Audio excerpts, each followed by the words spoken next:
Hi everybody, and cheers to Wine Wednesday during Tropical Storm Ida. Oh, gotta hold that camera correctly. Sorry about that.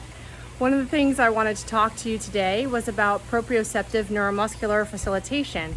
It is one of the techniques that we might use when we are treating you.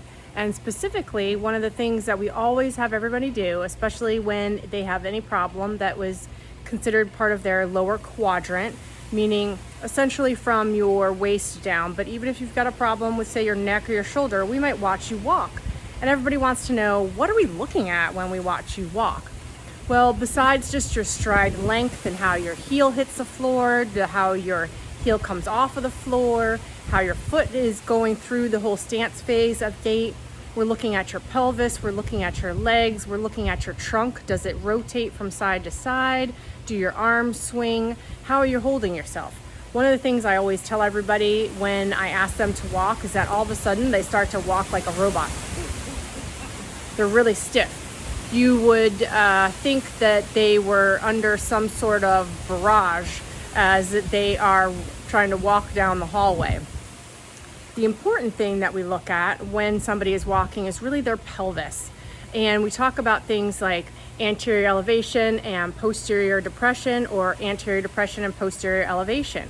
I always equate that to the dolphins coming out of the Gulf. That is what I am looking for in order to make sure that you have a smooth and normal gait pattern. And it is a cross pattern for anterior elevation, posterior depression, posterior elevation. And that gives us a lot of information about what is going on in your pelvis. Is your pelvis stable? Are you able to support yourself when you're in the stance phase? And all sorts of things. So then, depending on what we see, we might have you lie down on the table on your side.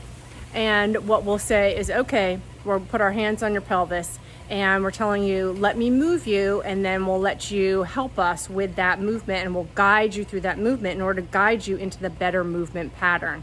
And I know anybody who's watching this who has had either Mike or myself do PNF with them, especially on the pelvis, you're always going, what?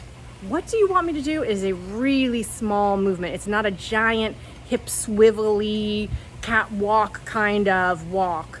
It is a small movement pattern that we're looking for so that we know that your muscles are contracting appropriately while you walk, and it helps you to have a more efficient gait pattern, as we say in technical terms. So that's just a little brief input on why we look at you walk. I hope everybody's having a great day, and cheers to Wine Wednesday. Thanks. See you later.